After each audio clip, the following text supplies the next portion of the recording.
লোক পায় তারা মহাসুখ, সাধু সাধু বলে অনুক্ষণ, যুগল ভজয়ে যারা प्रेमानंदे भासे तारा तादेर नीचनी त्रिभुवन। मतलब जो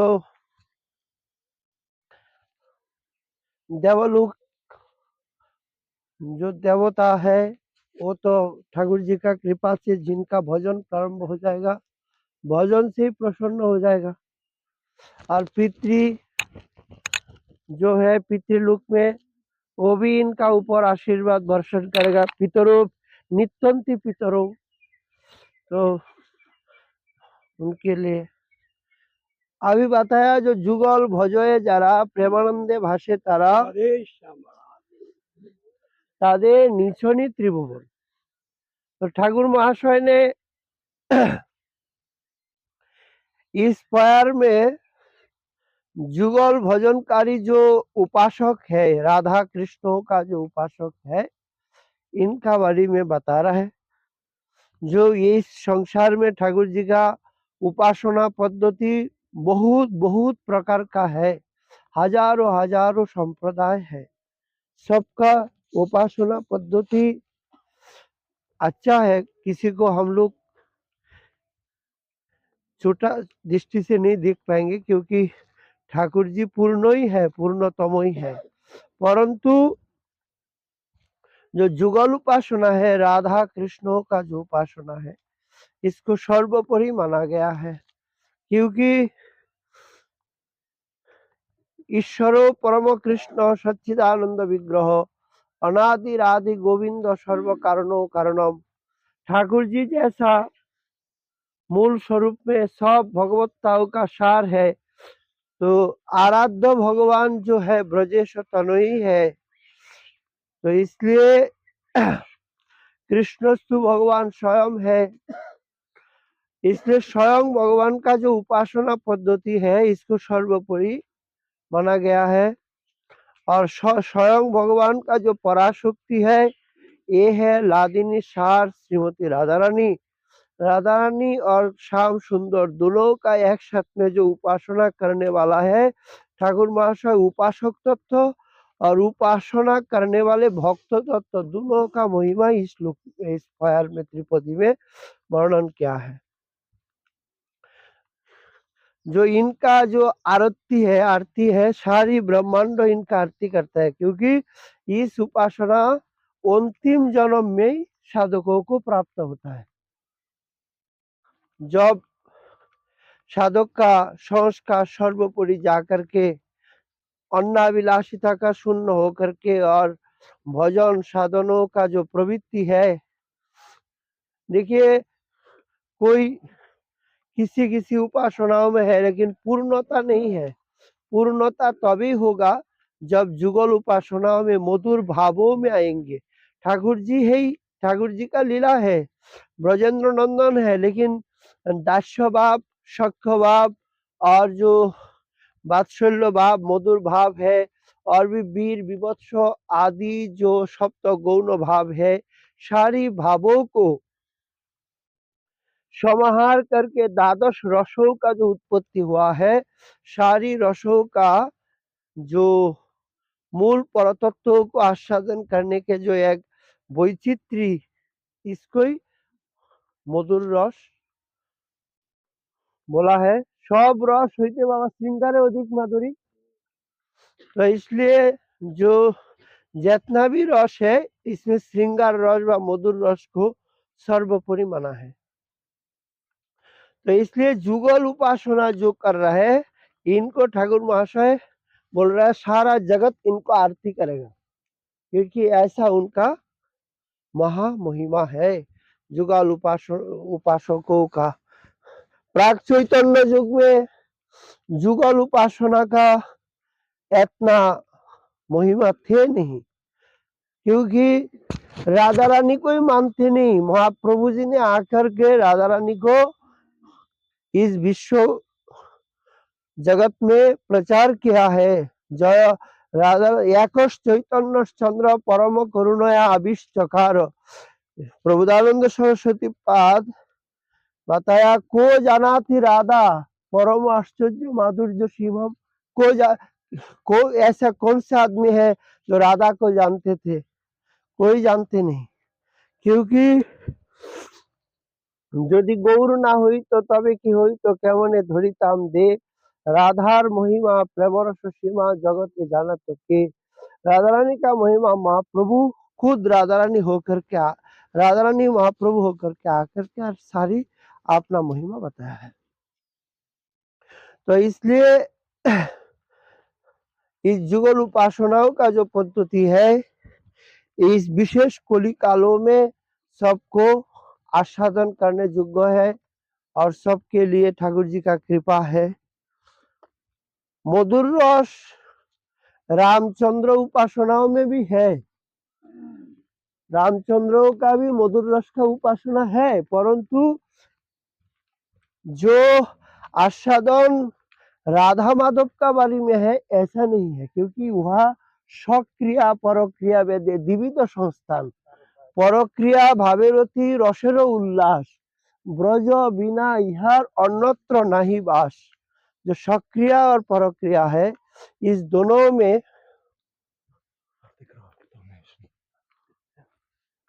बाबा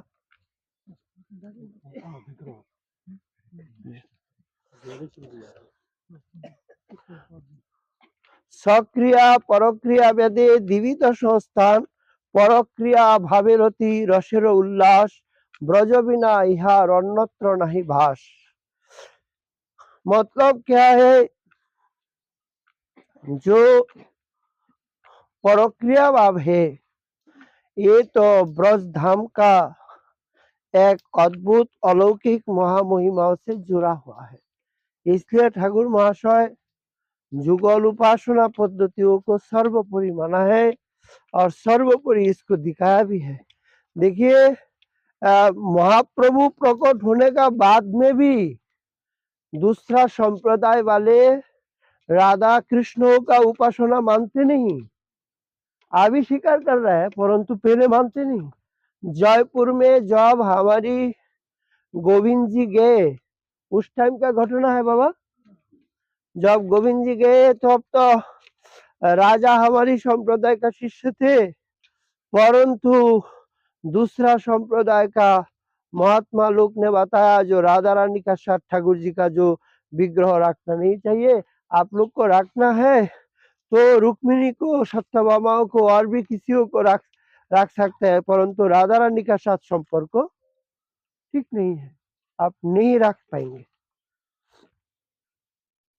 तो राजा कैसा माना करेगा कि सब राजा के लिए तो समदर्शी होना अच्छा है, संतों का बात है। तो उन्होंने वृंदावन में संवाद भेज दिया।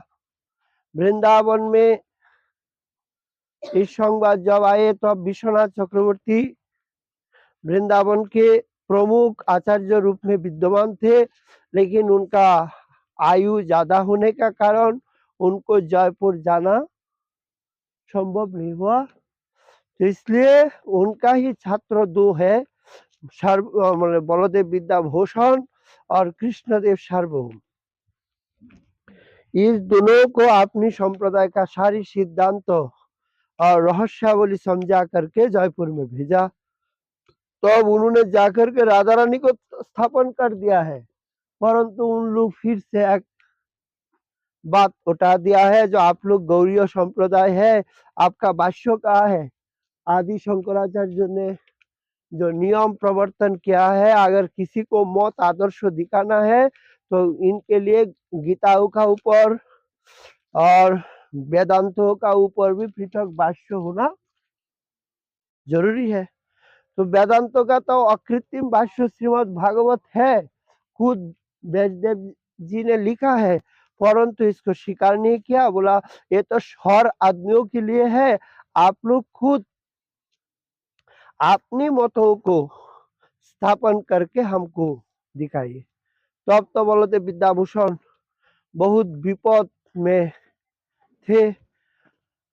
गोविंद जी का स्वप्नादेश हुआ, गोविंद जी की कृपा से जो भाष्य लिखा है ये हमारी संप्रदाय का गोविंद भाष्य रूप में प्रमुखता से विराजमान है। तो बोलने का तात्पर्य यही है, जो उसी टाइम में भी बाबा जुगल उपासना लेकर के विवाद थे।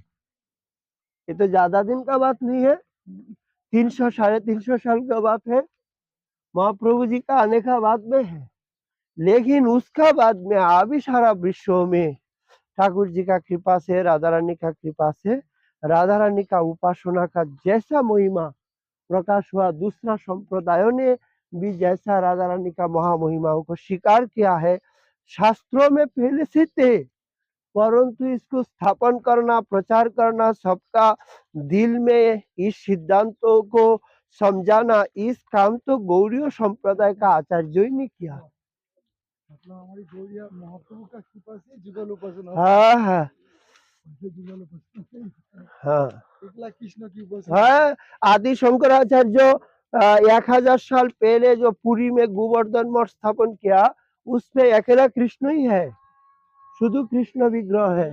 और जो मध्याचार्य भी उडुपी में खाली गोपाल का स्थापन किया है। तो मतलब सबने अकेला कृष्ण का स्थापन किया है। वज्र नाभ वो भी अकेला कृष्ण को बहुत स्थापन किया है, जैसे श्रीनाथ जी। ये जो गोविंद जी का पास जो राधा रानी है ना, इसका भी बहुत लीला है। भक्ति रत्नाकर में लिखा है, जो ठाकुर जब रूप गोस्वामी पाद ने गोविंद जी को प्रकट किया, उसी टाइम में तो राधा रानी थे नहीं।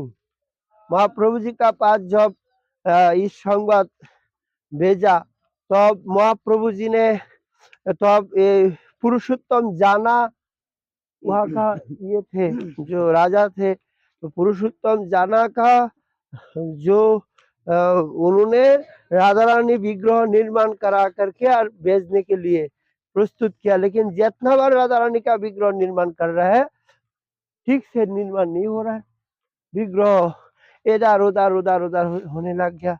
तो उसका बाद में उड़ीसा में जैसे सत्यभामापुर नाम से गांव है, ऐसा राधानगर नाम से एक गांव है। उस राधानगर गांव के एक भक्तों का घर में आज अभी जो राधा रानी है गोविंद जी का पास में, वो विराजमान थे। उन्होंने स्वप्नादेश दिया, जो हमको तो लोक की समझ करके यह पूजन कर रहा है, हम लोकसी नहीं है, हम गोविंद जी का स्वरूप शक्ति है, राधा रानी है। हम भी जैसे साक्षी गोपाल साक्षी देने के लिए वृंदावन से और गोपाल गए थे दक्षिण भारत में, तो हमारा पिताजी का नाम से ये उड़ीसा का एक भक्त का नाम थे, इनका भी विश्वभानु नाम थे। वो जा करके वृंदावन में हमको देख करके बोला, तू तो हमारा लाली है, हमारा साथ तो तुझे जाना है। तो मैं माना कैसे कर पाऊंगी, क्योंकि हमारी पिताजी का नाम और इनका नाम भी उस वही है, और हमको बोला जो तुझे हम हमारे साथ जाना ही पड़ेगा। तो अब तो हम यहाँ आ गए थे, तो अभी हमारा जो प्रभु प्रकट हुआ तो हमको जाना है। तो ऐसा राधा रानी सपना देख करके और राधा रानी उड़ीसा से फिर वृंदावन में आकर के गोविंद जी का साथ साक्षी गोपाल के दक्षिण भारत से गया था या वृंदावन? हाँ, साक्षी गोपाल वृंदावन से दक्षिण भारत गए थे ना। वृंदावन जो दक्षिण भारत के छोटो भी प्रभर विप्र दो विप्राय, हाँ विद्यानगर। तो साक्षी गोपाल, तो बात यही है, जो राधा रानी का जो अभी जैसा हर संप्रदाय करना भी चाहिए, इसमें कोई हानि नहीं है, क्योंकि मूल शक्ति स्वरूप है कृष्ण जैसा स्वयं भगवान है। राधा गोविंदनाथ का वाक्य बहुत सुंदर है, जहाँ पे बोला ना, जीवेर स्वरूप है कृष्ण नित्य दास। वहाँ पे जो वाक्य किया, तो उन्होंने बताया जो निसिंह भक्त कैसे मान लेंगे, जो हमारा स्वरूप है कृष्णदास। राम भक्त सारा जीवन उन्होंने राम जी का उपासना करके और कैसे मान लेंगे जो हम राम जी का दास है। ऐसा ऐसा सब भक्तों का दृष्टांत मतलब सब कृष्ण जीवे स्वरूप बोल दिया। है। तो मतलब जो राम भक्त हो कैसे बोलेंगे, हम कहेंगे हम रामदास हैं। है तो ये कैसा मान पाएंगे जो हम कृष्णदास है? नृसिंह भक्त प्रहलाद कैसे मान पाएंगे जो हम कृष्णदास है? हमारा अविष्ट देव इतना इतना युग से हम पूजन करके करके करके आ रहा है, नृसिंह नृसिंह जप कर रहा है, ध्यान कर रहा है। हाँ, सुंदर का पॉइंट কিন্তু है वो जीवे स्वरूप पे तो बोलें, जीवे स्वरूप समतल गोसाई प्रश्न किया था ना कि हम কেন মরে যারে তাপস্য ইহা নাহি জানো কৈশোর। हाँ, तो तो उन्होंने दिखाया, देखो वो ईश्वर तत्व का रूप में अगर विचार करेंगे तो कृष्णस्तु भगवान स्वयं, तो मूल स्वरूप में तो कृष्ण ही है और कृष्ण से सारी अवतार लीला सृष्टि हुआ, इनका ही अंश है, लेकिन मूल तत्व में सब कृष्ण का ही दास है। वो मैं जैसा बोला ऐसा नहीं, ये इतना 3-4 पिस्टल बाबा है, मैं तो कितना दिन पहले पढ़ाई किया ना, अभी इतना याद नहीं है, लेकिन ये मुझे इतना तक तो याद है जो उन्होंने बहुत दृष्टांत दे करके और समझा बुझा करके सबको दिखाया, जो राम जी का दास कैसे कृष्ण जी का दास है, नृसिंह का दास कैसे कृष्ण जी का दास है, ये सारी शास्त्रों का प्रमाण दे करके और बहुत अच्छा तरीका से दिखा। तो जो भी है तो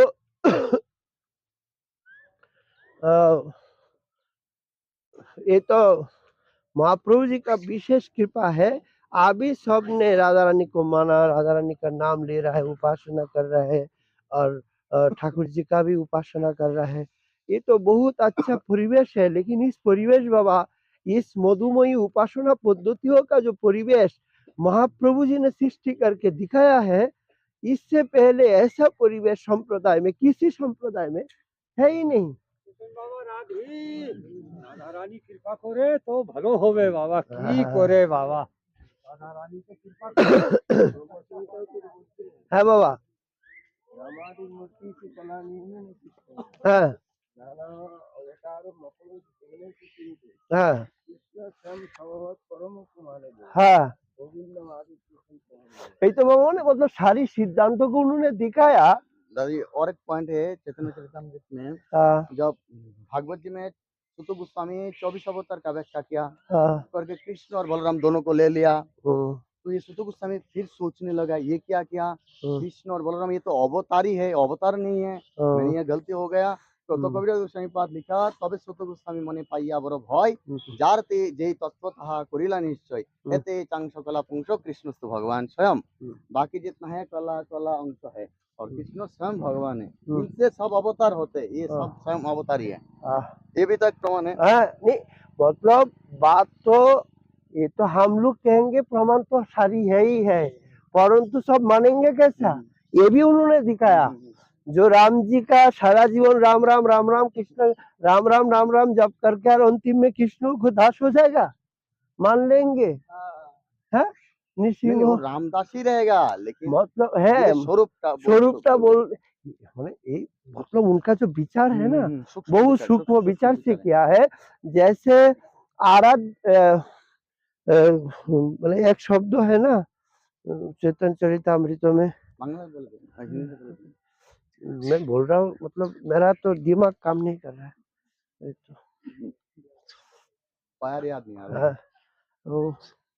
तो वह है मैंने रामानंद संवाद में ही है जो कृष्ण का जो तत्व वर्णन किया ना बाबा, वहां पे जो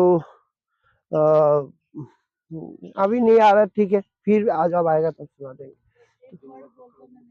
हाँ ये तो शब्द ही नहीं आ रहा, शब्द आने से तो पूरा आ जाएगा। भावार्थ तो है ये। भावार्थ तो मैं समझा देता हूँ। मतलब कृष्ण जो है, कृष्ण का जो तत्व है, ये जो कितना गंभीर और कितना जो माने रहस्यमय तत्व है, ये समझने के लिए भी हजार हजार युग पुराने मुनि ऋषियों का विवेक मतलब शास्त्र जानने का बाद में भी इनका इतना ज्ञान उत्पन्न नहीं हुआ। अभी हाँ बस हम लोग अभी जैसा कलयुग का प्राणी है, जैसा ठाकुर जी का चर्चा कर रहा है, राधा रानी का बात कर रहा है, गिरिराज जी का बात कर रहा है, ऐसा चर्चा कहाँ थे? ऐसा चर्चाओं का मतलब दुर्लभ परिवेश थे। जो भी है, तो जुगल उपासनाओं का महामहिमा अभी ठाकुर जी का कृपा से, महाप्रभु जी का कृपा से, इसलिए हमारा आचार्य बाबा जितना भी ग्रंथ लिखा है, राधा रानी का रसमयी वर्णना किया है बाबा, एकदम इसकी तो प्रमाण है दादी।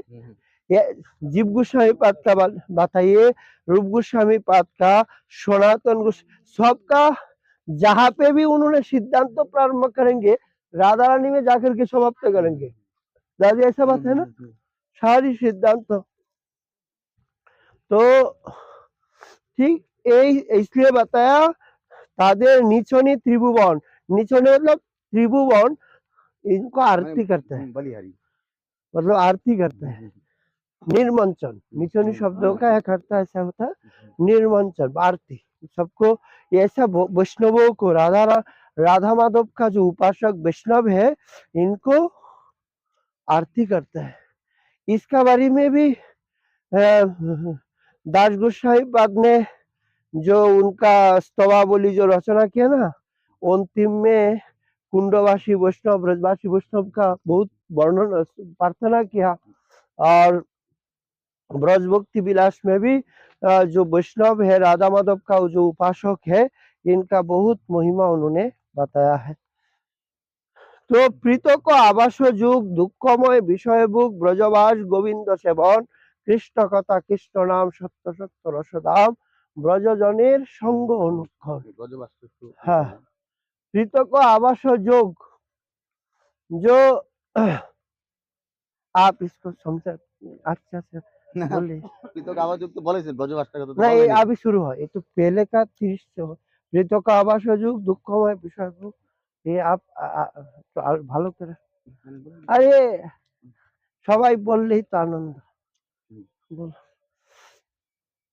प्रीतक आवास योग, दुखमय विषय भोग और ब्रजवास गोविंद सेवन।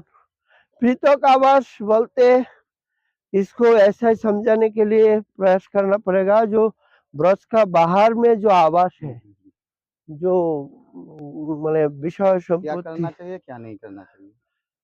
नहीं बोला, जो प्रीतक आवास मतलब ब्रज का छोड़ के जो दूसरा स्थानों वो में तो जो क्या करना चाहिए फिर पीछे बताए ना ब्रजवास। नहीं, मतलब वहाँ का बहुत अट्टालिका है, बहुत संपत्ति है, बा उनका सुख सुविधा बहुत है, इसका बारे में बताया। जो प्रीतक आवास योग, दुखमय विषय भोग, तो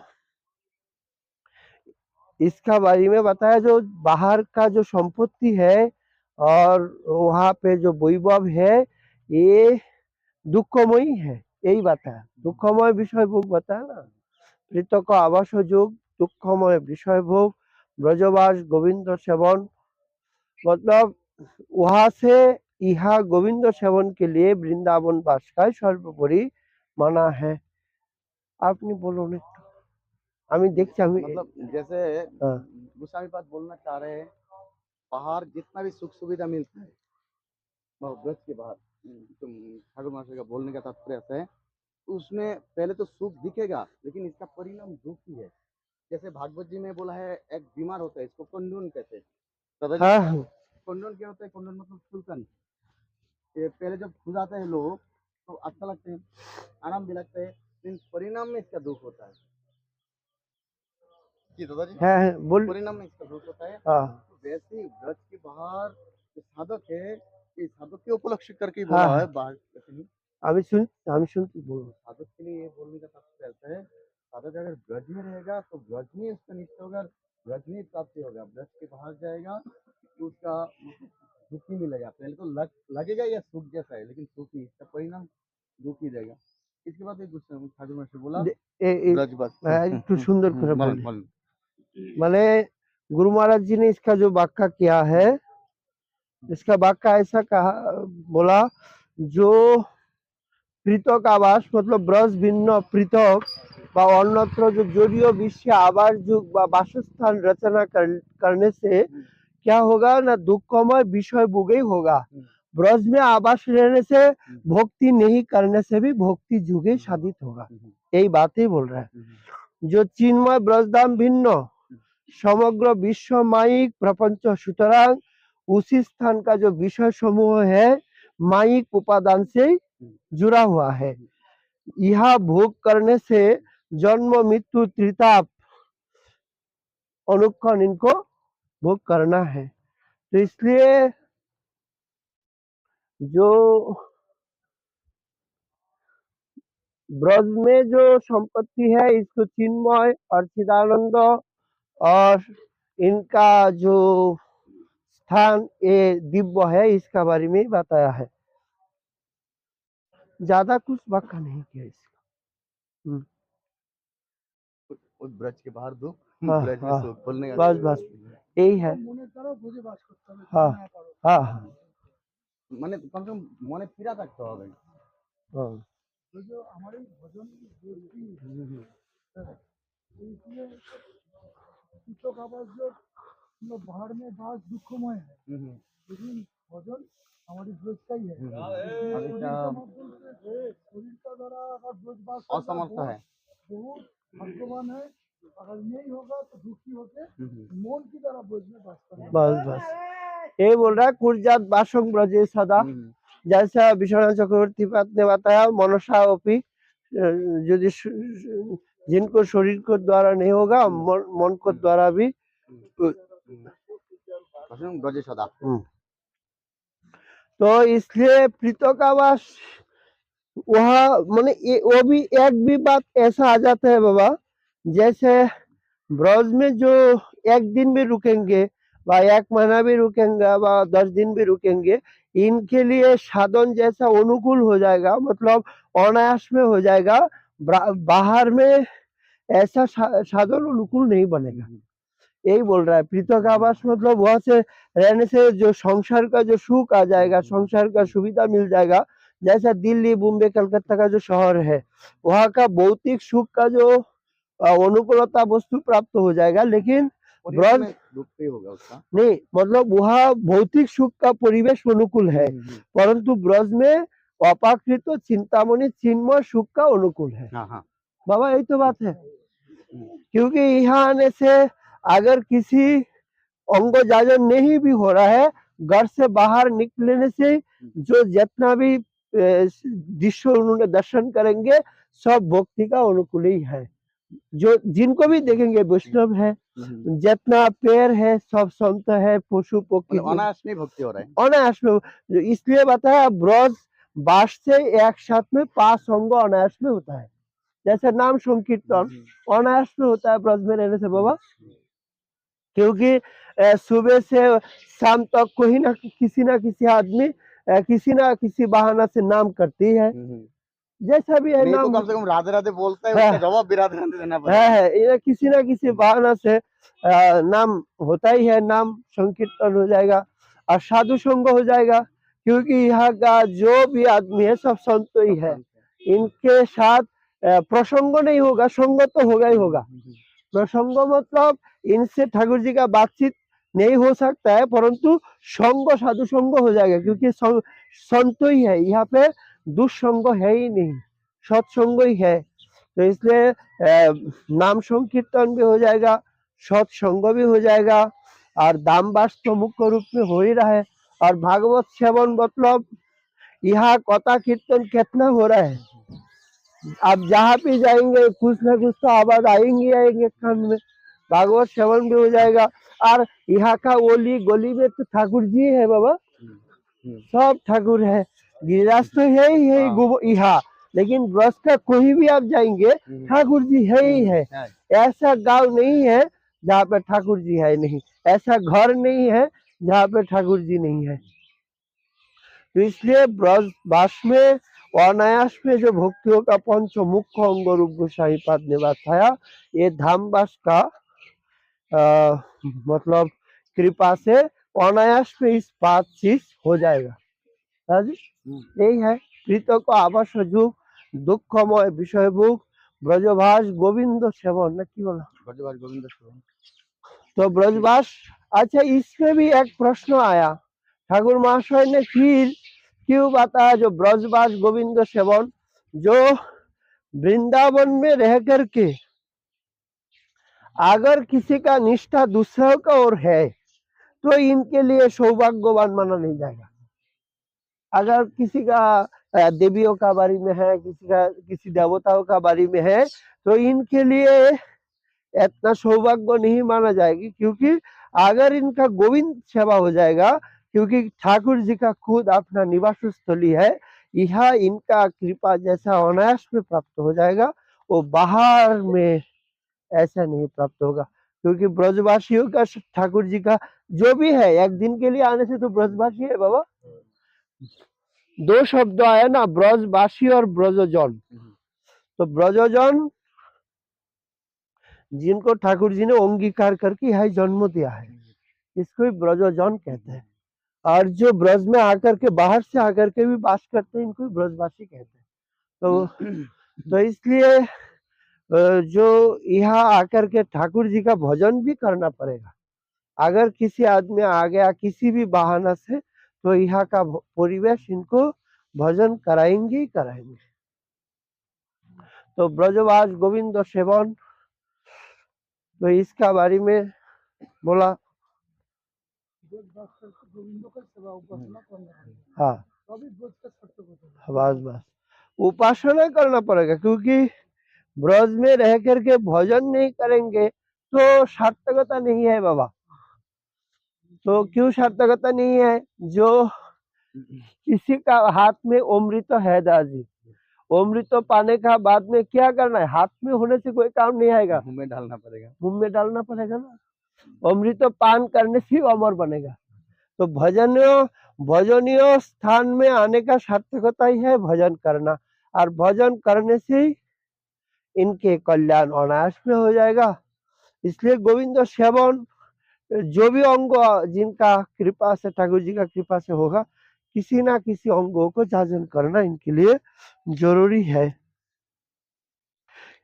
ताचे गोविंद सेवन को कैसा करना है अभी फिर बताए इसी पैर में। कृष्ण कथा कृष्ण नाम, सत्य सत्य रसदाम, ब्रजजनेर संग अनुकरण। जो ब्रजजन है मतलब ब्रज में जो रहने वाले हैं, इसलिए ब्रजजन कहा। जो ब्रजजन का संग में कृष्ण नाम और कृष्ण कथा अनुकरण।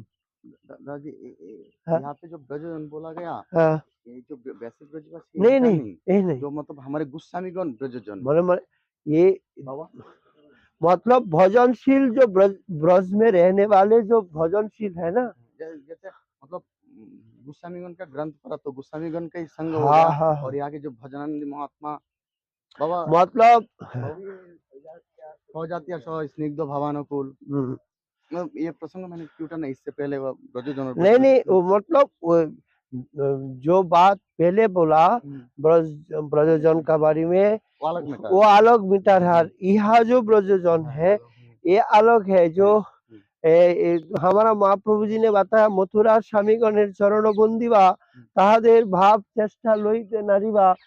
कविराज गोस्वामी ऐसा भी बताया, पश्चिमेर लोग सब मुरो अनाचार, वो भी बात बता दिया। क्योंकि यहाँ खटिया में बैठ करके ऐसा खा लेगा, हाथ भी नहीं धोएंगे, देखना नहीं है। क्योंकि देखेंगे तो आपका बहुत अपराध, हमारा अधिकार नहीं है। क्योंकि इनका राजमंत्री सनातन उत्तम अधिकारी है। जब चौबे का घर में गया, मदन मोहन को ऐसा खिला रहा है, हाथ भी नहीं धोआ, पैर भी नहीं धोआ, ऐसा। वो जो बाहर से जो टॉयलेट करके आ गया, आकर के ऐसा ही अपना लड़का को जैसा खिलाने दे दिया, वो भी दे दिया। तो गोसाई ने देखा ये तो सदाचार है ही नहीं इनके अंदर में। तो उनको बोला, मैया ऐसा सेवा करने से क्या होता है मालूम है? नहीं बाबा, हमको इनका बहुत श्रद्धा भी है।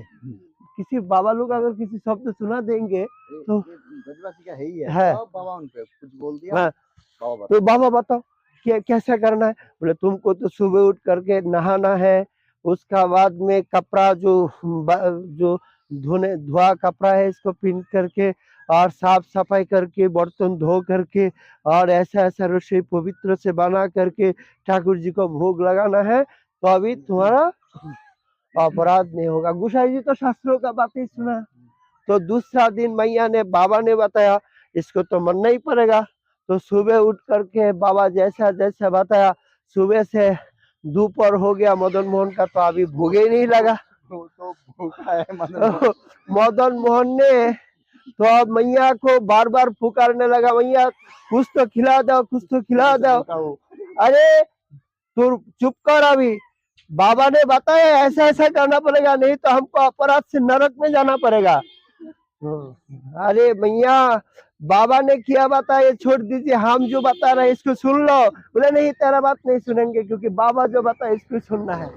तो गुसाई मदन मोहन ने सोचा तो गुसाई को ही हमको फटकारा देना पड़ेगा, मैया को तो काम नहीं होता। जहाँ से आया है, सुबह तो मुझे भूखा लगता है। तो जॉब भिक्षा लेने के लिए आया है, तो बताया जाए ये जो नियम है तेरे पास रख देना, ये हमारा मैया पास मत भेजो, क्योंकि हम सुबह से इतना तक अभी तक एक बूंद पानी भी नहीं पी पाया और कुछ लड्डू वगैरह कुछ नहीं मिला। हाँ, इतना इतना नियम।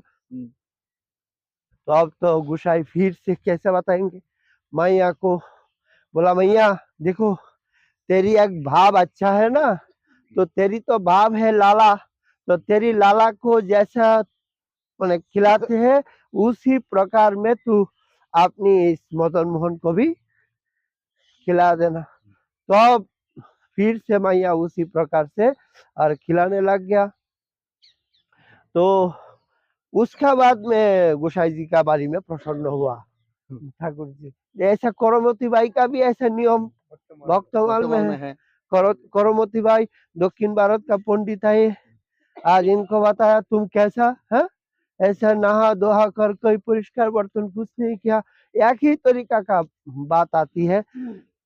तो वो तो दातुन करते इसके उल्टा हाँ, वो कर देता है। हाँ, एक बारी दातुन करते तार उल्टा पिछड़ी डाल करते।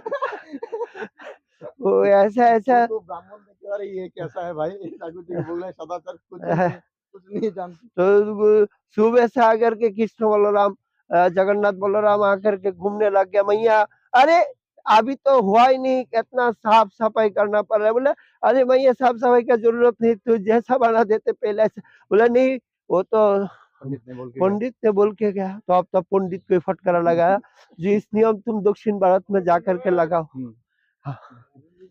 तो ये तो क्योंकि उत्तम अधिकारियों का जो आचरण है, ये तो कनिष्ठ साधकों के लिए नहीं दादी, वो उनका तो हो गया। लेकिन एक बात ये भी है दादी, ये इस बात सुनकर के हम लोग का हृदय में बहुत आशा आती है। इस प्रकार का श्रद्धा सेवाओं का जो भाव है, अधिकार है नहीं हमारे पास, परंतु इनका बात सुनने का बाद में मन में एक ऐसा साहस पैदा, जो ठाकुर जी तब तो हम लोग को भी कृपा करेंगे, ऐसा ऐसा बाबा थे ना। इसलिए मत भक्त विनोदनार्थ बाबा। पहले पहले जो भक्त की कथा सुनने में और भक्ति में ज्यादा वो होता हाँ है। हाँ बाबा नाभाजी क्या हुआ? नीलगाय नीलगाय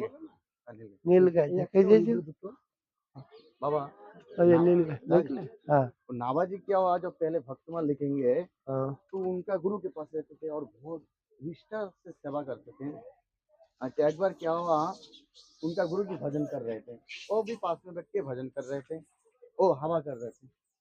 तो करते करते तो उनके गुरु जी को कोई पुकार रहा था, उनका जो जहाज है ना वो पानी में अटक गया, और उस समय तो कोई विकल्प भी नहीं था, मतलब चौर में आ गया तो पूरा नुकसान हो जाएगा। और उनके गुरु जी को भूल रहे थे, उनके गुरु भाई पुकार रहे थे, तो उनका जो गुरु जी है उनका मन भजन से थोड़ा वहां की तरफ चला गया, और बुला रहे थे क्या, मान लीजिए कोलकाता से बुला रहे थे यहाँ पे गुरु जी नदी भरे में। फिर उन नावा जी को पता चल गया मेरे गुरु जी का मन है ना वो मन ही मन में सब हो रहे हैं, भजन से थोड़ा वहां की तरफ चला गया, तो हवा से वो पंखा से हाथ पंखे से ऐसे किया तो उसका जहाज चलने लगा। फिर वो बोलने लगा नावा जी, गुरु जी अभी आप आपके भजन पे चले जाइए, तो सही हो गया। फिर उनके गुरु जी सोचा ये क्या हुआ, मेरे मन की बात उसको कैसे पता चला। बोला तू एक काम कर, अभी भक्त का जीवनी तुली। बोला गुरुजी आप मुझे आशीर्वाद दीजिए, मैं ठाकुर जी का कथा लिखूं। क्योंकि एक भक्त ऐसा है जो मार्कंडेय मुनि बोल रहे प्रभु आपका माया कैसे वो मैं दिखना चाहता हूँ। और एक आपका ऐसा भक्त है सुको मुनि, वो माया के डर से धरती पे नहीं आ रहे। तो ऐसे भक्त का जीवनी मैं कैसे लिखूं दादी? दो प्रकार के भक्त, एक बोल रहे मैं आपका माया देखना चाहता हूँ, एक बोल रहे हैं आपका माया है अंदर, आपके पहले माया हटाओ नहीं तो मैं धरती में नहीं आऊंगा। तो मेरा आशीर्वाद है कि भक्त की जीवनी लेख उसी भक्त का भक्ति संचार होगा। तो बाबा ये भक्त का जीवनी में अलग से आनंद आता है। बोले ठाकुर जी का जीवनी सरल है, सहज है, जैसा भी आप बोलेंगे कोई हानि नहीं है। लेकिन भक्तों का चरित्र दुर्गम है, गुप्त है, और इनका चरित्रों में इतना अतलस्पर्शी महामहिमा है। और भक्त का जीवनी तो प्रच्छन्न है ना। हाँ, भक्त तो अपना महिमा व्यक्त नहीं करता। अच्छा मैं बोल रहा हूँ ऐसा आपसे इतना बहुत करीबी संपर्क है, परंतु आपका सारी घटना हमको मालूम है? नहीं मालूम कुछ होगा। मालूम नहीं है। राधे श्याम। तो आ गया हम। अरे आ जाओ भैया आ जाओ, आपका इंतजार था। आप नहीं है तो हम लोग का नहीं लग रहा है। मतलब क्या बोलते हैं, सांस भी नहीं मतलब चंद्र बिना जैसे सितारा।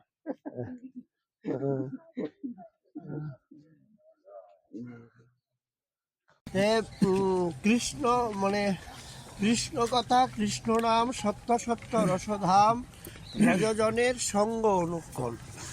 तो ठाकुर महाशय अभी जो बात बोल रहा है कृष्ण कथा कृष्ण नाम, मतलब वृंदावन में आकर के कृष्ण कथा सुनना बहुत ज़रूरी है और कृष्ण नाम भी करना ज़रूरी है। ठाकुर जी का हजार हजार लीला है, परंतु अनन्य कृष्ण निष्ठ वैष्णवों के लिए कृष्ण कथा ही प्रमुख है दादी। और कृष्ण ठाकुर जी का हजार हजार नाम है, परंतु कृष्ण नाम सर्वोपरि है बाबा। कृष्ण इति नाम तो महाभारत में है, जो कृष्ण नाम सर्वोपरि है। हजार हजार नाम में सर्वोपरि कृष्ण नाम है। जैसे रूप गोस्वामी पाद एक कृष्ण नामेर कथाई बोलेছেন तुंडे तांडवनी श्लोके। हाँ हाँ तुंडे तांडव विनिरतिं वितनते तुंडावली लब्धे कर्ण करो करस्मिन् घटयते कर्ण करो करस्मिन् घटयते कर्णार्बुद देवस्पृहं चेतो प्रांगण संगिनी विजयते इंद्रियाणां कृतिं नो जाने जनिता कियद् विनुते कृष्णेति वर्णद वै। ये दो वर्ण कृष्ण। तो राधा रानी ने बोला देख भ्रमर, तेरी जो बंधु है ना, ये इनका नाम एक है कृष्ण है। तो कृष्ण शब्द का अर्थ है किसिर भूर्वाचक नष्ट निवृत्तिवाचक तयर अक्ष उभर मध्य कृष्ण इत्यादि। तो कृष्ण धातु का अर्थ है आकर्षण और न प्रत्यय का अर्थ है आनंद। बोले ये इनका स्वभाव थे सबको आकर्षण करना, और न प्रत्यय का अर्थ है आनंद देना। तो अभी तेरी जो बंधु है इनका नाम का अर्थ थोड़ा अलग हो गया। नाम का अर्थ अलग हो गया। बोले कैसा हो गया ठाकुर रानी, आप कैसा बोल रहे हैं? बोले अभी आकर्षण कर रहे हैं लेकिन आनंद नहीं दे रहा है, दुख दे रहे हैं। जगत का जो अभिधान का शब्दों का अर्थ है आनंद देना, लेकिन हम लोग के लिए तेरी बंधुओं का नाम अभी आनंद नहीं दे रहा है, हमको तो अभी दुख ही दे रहा है।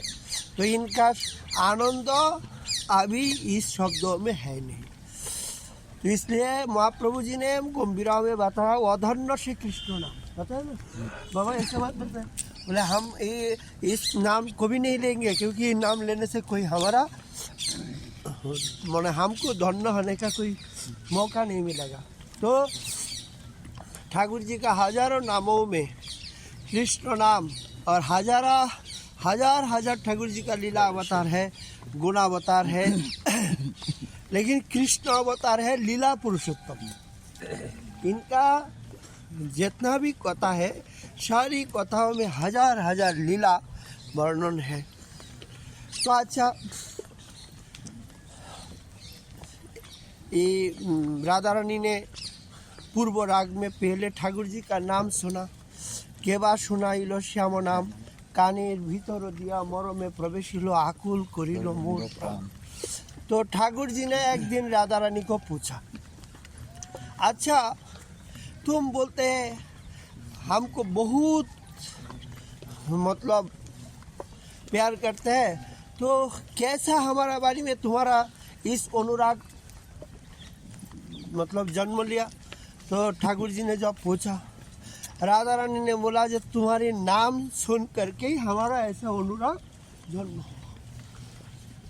ठाकुर जी ने बोला हाँ हमारा नाम कितना बार सुनता हूँ हमारा एक भी अनुराग पैदा नहीं हुआ, और तुम हमारा नाम एक बार सुनने से अनुराग हो गया?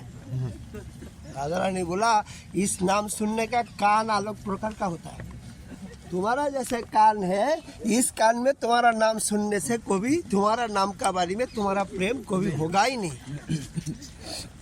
तो राधा रानी को पूछा तो हमारा नाम का बारे में हमको प्रेम होगा तो अभी तो आनंद होगा ना, तो हमारा नाम का बारे में हमारा प्रेम कैसा हो पाएगा, इसका उपाय तुम बता दो। तो राधा रानी बोला हमारा नाम तुम्हारी नाम का बारे में तुम्हारी प्रेम होने के लिए हम जैसा है ना ऐसा रोना पड़ेगा, हम जैसा रोते हैं ऐसा रोना पड़ेगा, हम जैसा गौर कांति का रूप धारण किया है ऐसा गौर कांति धारण करना पड़ेगा, हम जैसा जंगल में मतलब चल रहा है, जंगल में घूम रहा है, विरह में ऐसा हमको पुकारना, मतलब इसी हम जैसे स्थिति में पुकारते हैं ना तुमको, ननदी ससुर माताओं को ऐसा छोड़ करके और सारी रिश्तेदार को भूल करके, सारी संपर्कों को भूल करके ऐसा रोना पड़ेगा, सारी संपर्क को छोड़ना पड़ेगा। मतलब हमने तुम्हारे नाम को आस्वादन करने के लिए सारी संपर्क को छोड़ दिया ना, ऐसा संपर्क को छोड़ना पड़ेगा तो अभी नाम का आस्वादन मिलेगा। तो अब तो ठाकुर जी का मन में बहुत अनुराग हुआ, जो इस नाम का तो हमको आस्वादन करना ही पड़ेगा। तो उस नाम को आस्वादन करने के लिए चैतन्य महाप्रभु रूप में आया है। सब प्रिय नाम कीर्ता, खुद अपना प्रिय नाम को खुद माने आस्वादन करने के लिए कृष्ण कृष्ण कृष्ण करके पुकारने के लिए, और क्या घर वाली छोड़ दिया, अपना जो पत्नी है विष्णु प्रिया जी, जो वृद्धा माता है सची माँ, इनको सारी रिश्तेदार को कितना भक्त संग है सबको छोड़ दिया। राधा रानी जब बताए थे तो सबको छोड़ना पड़ेगा तभी नाम का आस्वादन होगा, और हमारा कांति लेना पड़ेगा, इसलिए राधा रानी का कांति लिया, गौर कांति लेकर के आया। काला कान जो है ना इसमें नाम नहीं घुसेगा। काला कान मतलब जो जिनका कान में सुनाई नहीं देता है ना, ऐसा कान जिसका है। तो गौर कांति लिया और देखो ना चटक पर्वत भ्रमे, चटक पर्वत देखिए गोवर्धन भ्रमे है चल रहा है, कैसा अनुराग आया ना, तो अभी तो नाम का आस्वादन हुआ। तो इसलिए गौर अवतार का महाजन का एक पद है, मेरा अभी क्या हुआ नहीं आ रहा है, लेकिन पद का ही मर्मार्थ में बांग्ला में मतलब बोल रहा हूँ। महाजन ने बताया जो गौर अवतार का कारण क्या है, श्री जी ने जो बताया ऐसा ऐसा उपाय, तो अब खुद अपना नाम को और आस्वादन करके राधा रानी का जो अनुभूति है उन्होंने खुद प्राप्त होकर के बताया, जो ऐसा हमारा नाम में हम ऐसा अनुभव मतलब आस्वादन है, हमारा नाम का ऐसा आस्वादन है, हमको भी तो पता नहीं थे। तो इसलिए राधिका प्रेमेर गुरु, हाँ हमारा गुरु कौन है, राधिका ही है, उनका पास से हम अपना नाम का आस्वादन चमत्कारिता लेकर के आया है जैसा। तो इसलिए बताया कृष्ण कथा कृष्ण नाम, तो कृष्ण नाम खुद कृष्ण को भी आकर्षण करता है दादा, खुद अपनाओं का आकर्षण करके बनवाली हुई भी राधा एक पद আছে পরজন্মে हुई, हाँ পরজন্মে हुई बाबा আছে ना पद, দ্বিজয় চণ্ডী দাসের এক পদ है। अच्छा ওইটা और एक है बोधू की यार बोली बोतल এটা না, तो অল্প বয়সে প্রীতি করিয়া আমি স্বাধীন মনের না, সাধা ওটা আলাদা, আচ্ছা वो आलादा মানে বহুত সুন্দর পদ है काल मैं बता दूंगा। আচ্ছা বনমালী গো তুমি পরজন্মে হইয়া हाँ বনমালী তুমি পরজন্মে হইও রাধা हाँ আমি ভুলে গেছি কথা। तो हाँ एक जिज्ञासा है। अच्छा जैसे आपने कल बताया कि व्यास देव जी ने जो श्रीमद् भागवतम लिखा तब भी उनको जाके पूर्ण रूप से आनंद नहीं आया, हाँ। क्योंकि उनको पता था आने वाले समय में गौर लीला होगी और उसमें जो प्रेम देंगे उससे ज्यादा आनंद आएगा। तो जैसे ऐसे भी कहा जाता है कि राम कृष्ण नारायण में कोई भेद नहीं करना चाहिए, हाँ तो अपराध लगता है, मगर नाम की महिमा बताई गई है कि 1000 विष्णु नाम से नारायण नाम से हाँ एक 3 नाम के बराबर है, क्योंकि महिमा के हिसाब से। तो हमको ये जानना है कि जैसे कि व्यास देव जी ने भी प्रेम, भाई राम तो थे मर्यादा पुरुषोत्तम, कृष्ण थे लीला पुरुषोत्तम, और हमारे महाप्रभु प्रेम पुरुषोत्तम, मतलब उनकी दृष्टि मात्र से वो प्रेम उत्पन्न हो जाता था। तो फिर गौर के नाम की महिमा और ज्यादा नहीं होनी चाहिए? मतलब गौर नाम तो सर्वोपरि, क्योंकि देखो मतलब हमारा जो हरिदास ठाकुर है ना, जिनको हम लोग नामाचार्य कहते हैं, हरिदास ठाकुर एक हरे कृष्ण महामंत्र को गौर नाम से ही वर्णना किया। हरे कृष्ण मतलब गौर है, पूरा जो नाम है ना, ये तो अभी सारी हमको याद नहीं है। नाम रूपे कलिकाले कृष्ण अवतार, ये नाम रूप में कृष्ण ही गौर रूप में आया है और नाम गौर में कोई भेद नहीं है। इस जो देखो हरे कृष्ण महामंत्र उच्चारण किया सारा जीवन हरिदास ठाकुर, अंतिम में श्री कृष्ण चैतन्य शब्द करी उच्चारण, नामेर सहित प्राण कइल उत्क्रम बाबा। तो ये जो गौर नाम है ना, एक गौर, इसलिए तो रूप गोस्वामी पाद ने लिखा श्री चैतन्य मुकुट गिरन हरे कृष्ण की वर्ण का। बाबा जैसे महाप्रभु जी का मुख से उद्गिरण हुआ, इसलिए इसमें गौर नाम भी है, कृष्ण नाम भी है सारी। तो आप जो पेड़ के अर्थ है गौर है। गौर है तो हरिदास ठाकुर प्रत्येक अक्षर का गौर नाम में और संकीर्तन का पिता है। तो महाप्रभु का आदेश जो है, आदेश। महाप्रभु का प्रीति के लिए हम लोग महामंत्र जैसे हमारे लिए महाप्रभु का उपासना करने से ही हो जाएगा, गौर चरण में निष्ठा होने से इनका और कुछ नहीं चाहिए बाबा। गौर ही हमारे उपास्य है, हम गौर के पुष्प तुलसी से पूजा करेंगे, गौर के परिक्रमा करेंगे, गौर को भूख लगाएंगे, कोई हानि नहीं। लेकिन महाप्रभुओं को प्रसन्न करने के लिए, महाप्रभुओं का जो हार्द वस्तु इसको आस्वादन करने के लिए जुगल उपासना हमारा बाध्यमूलक हो गया बाबा। क्योंकि एक है हमारा प्रसन्नता और एक है हमारा आराध्यों का प्रसन्नता, दोनों को ध्यान देकर के उपासना करना पड़ता है। जो हम जिसको उपासना करना है, जैसे गुरुओं का प्रसन्नता करना शिष्यों का कर्तव्य है, परंतु गुरुओं का भी तो प्रसन्नता का विषय होता है ना।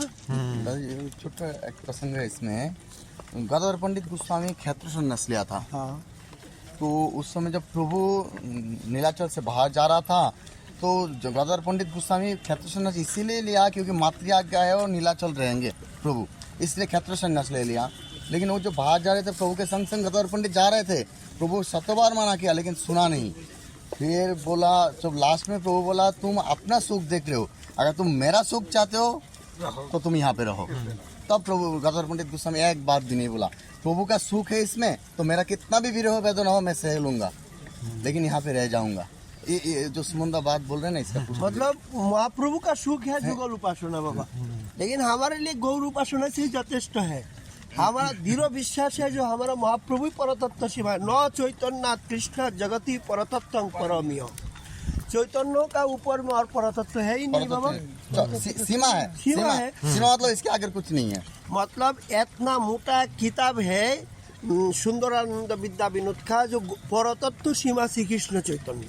अगर आप इस किताब को पढ़ाई करेंगे तो मालूम होगा जो गौर कौन से चीज़ है, गौर का तत्व क्या है, गौर का भजन क्या है, गौर का रहस्य क्या है, गौरिया का उपासना पद्धति कैसे सर्वोपरि है, गौरीय तत्वों का सिद्धांत क्यों इतना महत्वपूर्ण है, सारी तत्व अगर आपका परतत्व सीमा श्री कृष्ण चैतन्य ग्रंथ आप अध्ययन करेंगे तभी मालूम होगा।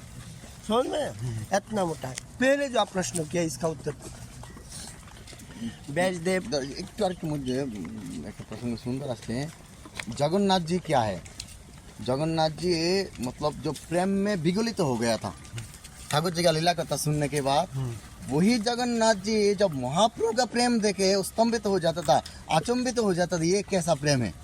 जो प्रेम से उसका हाथ पैर पूरा विगलित हो गया, आंख बाहर निकल आया, इतना प्रेम है। प्रेम से पूरा कलेवर मतलब कैसा स्वरूप धारण कर लिया जगन्नाथ जी का। वही जगन्नाथ जी महाप्रभु का प्रेम देखे बाबा मतलब आश्चर्य हो जाता था, ऐसा प्रेम। जगन्नाथों भी विस्मित हो जाता था, ऐसा प्रेम। तो फिर महाप्रभु का प्रेम कैसा है। जय प्रेम माने जिस प्रेम शास्त्रों में कोई नहीं दिखाई दिया, किसी का स्वरूप में नहीं प्रकाश हुआ, स्वयं राधा रानी का भी सब प्रकाश नहीं हुआ, उसी प्रेम महाप्रभु में प्रकाशित हुआ है। दीर्घाकृति कूर्माकृति राधा रानी में भी नहीं है। लोमकूपे रक्तोद्गम दंत सब हाले खने अंग क्षीण है खने अंग फूले। मतलब ऐसा प्रेम शास्त्र में लिखा ही नहीं कहीं पे जो प्रभु में महाराज बाबा। तो ये प्रेम जो है ये साक्षात में उनका जो प्रश्न है पहले उत्तर देना है। जो व्यासदेव का क्यों है ऐसा मर्म आया, तो व्यासदेव ने 18 पुराण में गौर लीला का सूत्र बताया। 18 पुराण का श्लोक है। अगर चैतन्य चंद्रामृत ग्रंथ आपका पास है, आनंदी टीका है, तो आनंदी टीकाओं में सारी श्लोक का उद्धृति है महाप्रभु जी का भगवत्ताओं का, हमारा पास भी है। तो जो 18 पुराणों में व्यासदेव जैसा अहमपि क्वचित ब्रह्मण संन्यास आश्रम आश्रमी ग्राहयामी हरि भक्ति कलो पाप हतो नरान उपपुराण का श्लोक कविराज गोस्वामी पर चैतन्य चरितामृत में दृष्टांत दिया है। तो क्वचित सोची गर्भे प्रादुर्भूतम ऐसा ऐसा जो सारी श्लोक व्यासदेव ने बताया। और संक्षेप में भविष्य पुराणों में चैतन्य अवतार का भी लीला उन्होंने बताया। नहीं तो कलयुग कैसा आएगा और कलयुग का जीव कैसा उद्धार होगा।